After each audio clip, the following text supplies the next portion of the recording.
Hey everyone, in this video I'm going to be sharing with you a few things that I have done to make my experience of owning and running LEGO's Crocodile locomotive significantly better very easily. First of all, when I tried to run this around my own layout, I discovered that it derails very easily. And after finding that, I looked around a bit and found that many other people have experienced that as well, whether using 9-volt track or the more modern and smoother plastic track. Multiple factors contribute to this, but a couple of them can be quickly traced down to the rubber bands and the fact that they increase both the width and the diameter of the wheel at this point, reducing the ability of the flange to do its job of keeping the wheel inside of the rail. The solution I've gone with is so simple it's almost silly. Just remove the rubber band from each of these wheels at the ends. So you're going to remove 2 red rubber bands from there, 2 red rubber bands from there, and that's all that I did to fix this problem on my layout, and I have not had a single derailment since, running over 50 laps around the entire thing at different speeds.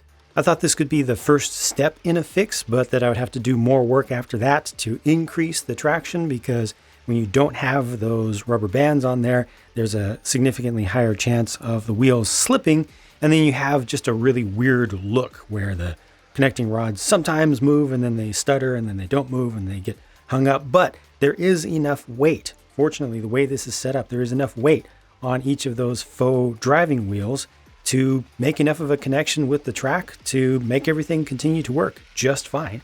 If you try this solution and you have a little bit of stuttering issue with your connecting rods kind of getting stuck at some point where you'll see them just dragging along, consider adding just a little bit more weight into the insides of these nose assemblies. There's a little bit of hollow space in there. You can use like fishing line sinkers that are small round lead weights, or you can use possibly 1/4 ounce steel stick-on weights that are used for balancing full-sized wheels on real cars and trucks. I specifically do not recommend that you try to use one of these old LEGO specialized ballast bricks that they did for trains and boats decades ago. For one thing, I'm pretty sure this is too much weight, far too much weight for this application. You only need a little bit because, like I said, for me at least, it has worked with no weight, but if you need some, you want just a little bit, not this much. Secondly, this is a pretty large thing and it would be difficult to integrate in there without gutting a whole lot of things and doing a whole lot of customization.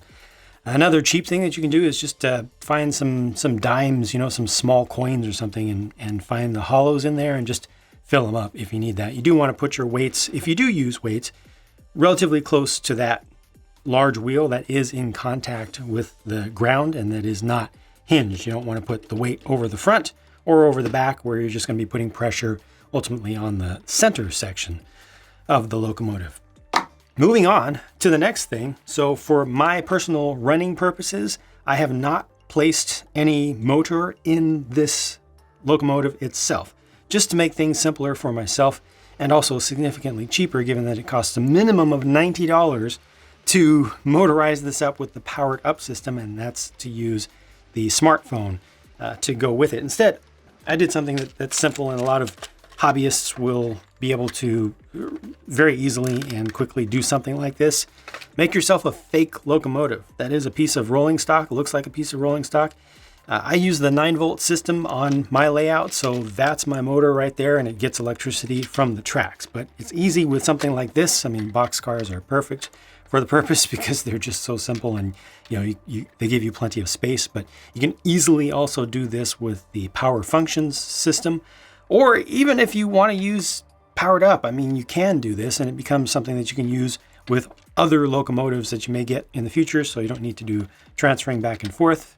You don't need to get additional electronics for different ones, but yeah, that's what I personally do, and I have not had any trouble whatsoever with the fact that this is pushing a locomotive, even though this here in particular, the Crocodile locomotive, has 2 ball joints at each end.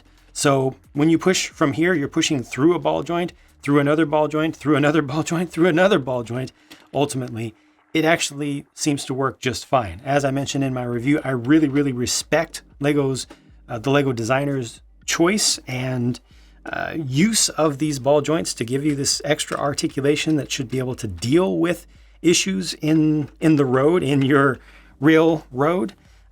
It just had a little bit of issue with the rubber bands in particular, and especially with 9-volt track. It seems to be worse with 9-volt track. The junctions are a little bit bumpier in some cases, but I've seen multiple people out there also who've had this issue with the modern Power Functions plastic track as well. The problem is not you. The problem is not your tracks. You haven't done anything wrong. Just take off the rubber bands, and if you need to, add a little bit of weight. And like I said, I've not even been using a motor in here. Now, while pushing the train with this, or even just pushing the train with your hands, when you go through a turn, you will feel like if you're on a straight and then you go into a turn, you will feel that it slows down. You'll feel all this extra resistance in there. And that's because the wheelbase here at the center is rather long, and the radius of Lego train track turns is incredibly tight, like unrealistically tight. That inside rail in particular is just crazy. You end up with your wheels being like this, facing this way and facing this way. And it just barely fits the way that it's designed right now. So if you don't need traction in the center, I recommend that you take off the rest of your rubber bands. If you're going to be pushing this, take off the other 4 rubber bands from this center section. That's something that I did that had a dramatic and immediately noticeable positive effect on the performance of the thing, where the motor was not straining as much in turns, and I've got like S-curves and things in there, and it made it just so much easier because you have just a little bit more room for those wheels that are way off angle relative to the rails to be able to get through the turns.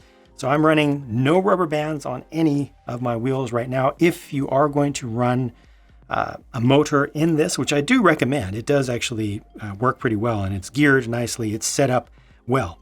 If you have the electronics for it, or you want to get the electronics for it, go ahead and do that. I'm not recommending against it. But if you're not going to do that and you are going to run, you're going to use a cheap trick like this, take off all the rubber bands entirely.